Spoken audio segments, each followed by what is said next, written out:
Ma'am, upo kayo. Pag ganun, upo yan.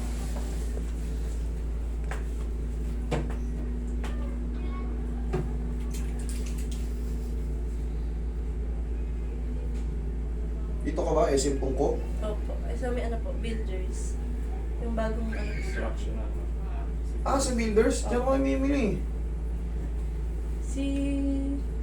Yung kawork ko po yung nag-refer po sa inyo dito. Oo. Pagkapangarap. Si Joseph po. Kaya Joseph. Namimili ako dyan. Diyan ako namili na dyan sa Builders sa may Tungko. Pagbaba sa Tungko. Yung kulay blue po na malaking warehouse po. Yung mga... Ang... Binilihan ko dyan si Jason. Ah, Jason Baladan. furniture po. Oo. Kilala ako ng mga ano dyan sa inyo eh. Mga cashier dyan. Doon ka ata sa information eh, para nakita kita eh.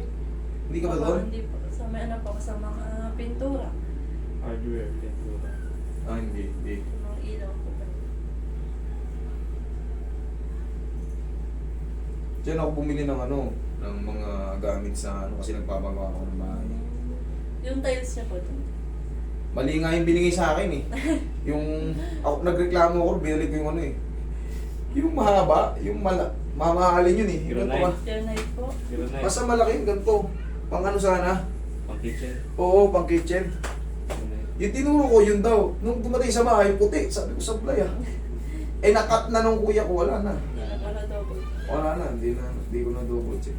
Dami kong binili dyan sa Builders, mura dyan eh. Opo. Nag-sale pati yung mga lamesa, yung tagli 5,000. Opo. O yun, Mga mga sofa. upuan, sopa, bumili ako dyan. Warehouse sale po. Ano bumili sa Builders? TV, sa yung sa labas nyo, doon din ako bumili.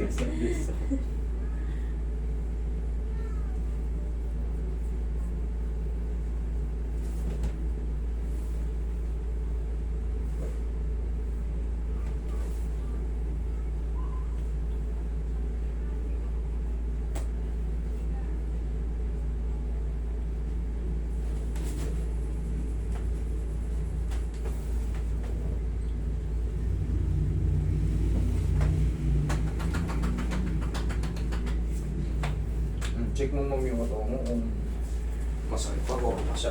Okay na? Ngayon po nawala yung malay ko. Nawala yung alay. Okay. Ganun lang. Huwag ka lang maliligo today ha.